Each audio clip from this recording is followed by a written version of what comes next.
Juan, 3 kabanata. May isang Pariseo na nagngangalang Nicodemo na pinuno ng mga Hudyo. Isang gabi, pumunta siya kay Jesus at sinabi, Rabbi, nalalaman po namin kayo'y isang tagapagturong mula sa Diyos, sapagkat walang makakagawa ng mga himalang ginagawa ninyo kung wala sa inyo ang Diyos. Sumagot si Jesus, Tandaan mo ang sinasabi kong ito. Malibang ipanganak na muli ang isang tao, hindi niya makikita ang paghahari ng Diyos. Paanong may papanganak pang muli ang isang taong matanda na? Makakapasok pa ba siya sa sinapupunan ng kanyang ina para muling ipanganak? Tanong ni Nicodemo. Sagot naman ni Jesus, Tandaan mo ang sinasabi kong ito. Malibang ang isang tao ay ipanganak sa pamamagitan ng tubig at ng Espiritu, hindi siya makakapasok sa kaharian ng Diyos. Ang taong ipinanganak sa laman ay laman, at ang ipinanganak sa Espiritu ay Espiritu.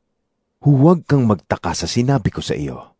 Kayong lahat ay kailangang ipanganak na muli. Umiihip ang hangin kung saan nito nais, at naririnig mo ang ugong nito. Ngunit hindi mo alam kung saan ito nanggagaling at kung saan pupunta. Ganoon din ang bawat ipinanganak sa Espiritu. Paano po mangyayari iyon? Tanong ni Nicodemo. Sumagot si Jesus, Guro ka pa naman sa Israel. Hindi mo nauunawaan ang mga bagay na ito? Pakatandaan mo, ang sinasabi namin ay nalalaman namin, at ang pinapatotohanan namin ay nasaksihan namin. Subalit hindi ninyo tinatanggap ang aming patotoo. Kung hindi ninyo pinaniniwalaan ang mga sinasabi ko tungkol sa mga bagay dito sa mundo, paano pa ninyo mapapaniwalaan ang sasabihin ko tungkol sa mga bagay doon sa langit? Wala pang sino mang umakyat sa langit, kundi ang bumaba mula sa langit, ang anak ng tao. At kung paanong itinaas ni Moises ang tansong ahas doon sa ilang, gayon din naman, kailangang itaas ang anak ng tao upang ang sinumang sumampalataya sa kanya ay magkaroon ng buhay na walang hanggan. Sapagkat gayon na lamang ang pag-ibig ng Diyos sa sangkatauhan, kaya't ibinigay niya ang kanyang kaisa-isang anak upang ang sinumang sumampalataya sa kanya ay hindi mapahamak, kundi magkaroon ng buhay na walang hanggan. Isinugo ng Diyos ang kanyang anak, hindi upang hatulan ng parusa ang sanlibutan, kundi upang iligtas ito sa pamamagitan niya. Hindi hinahatulan ng parusa ang sumasampalataya sa anak, ngunit hinatulan na ang hindi sumasampalataya, sapagkat hindi siya sumampalataya sa kaisa-isang anak ng Diyos. Ganito ang paghatol ng Diyos. Naparito sa sanlibutan ang ilaw, ngunit inibig pa ng mga tao ang dilim kaysa liwanag, sapagkat masasama ang kanilang mga gawa. Kinasusuklaman ng mga gumagawa ng masama ang ilaw. Ni hindi lumalapit dito upang hindi mahayag ang kanilang mga gawa. Ngunit ang namumuhay ayon sa katotohanan ay lumalapit sa ilaw, upang maihayag na ang mga ginagawa niya ay pagsunod sa Diyos. Pagkatapos nito, si Jesus at ang kanyang mga alagad ay nagpunta sa lupain ng Judea. Nanatili siya roon ng kaunting panahon na kasama nila at nagbautismo ng mga tao.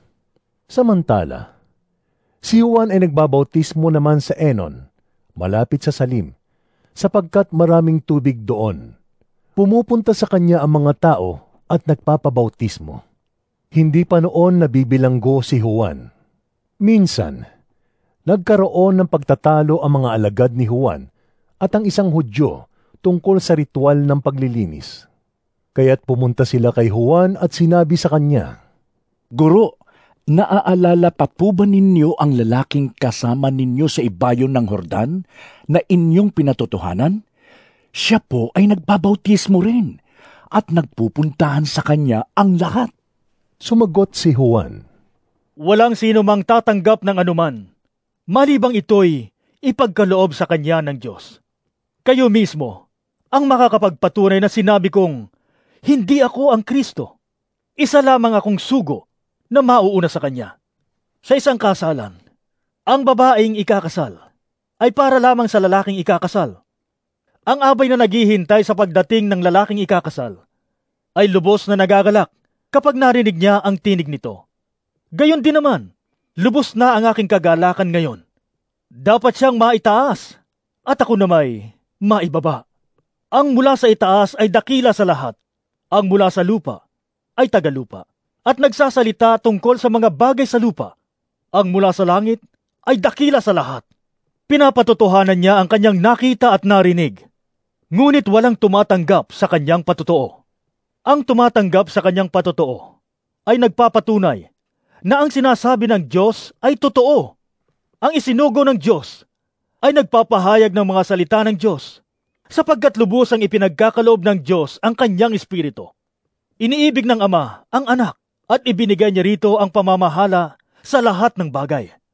Ang sumasampalataya sa anak ay may buhay na walang hanggan. Ngunit ang hindi sumusunod sa anak ay hindi magkakaroon ng buhay. Sa halip, mananatili sa kanya ang puot ng Diyos.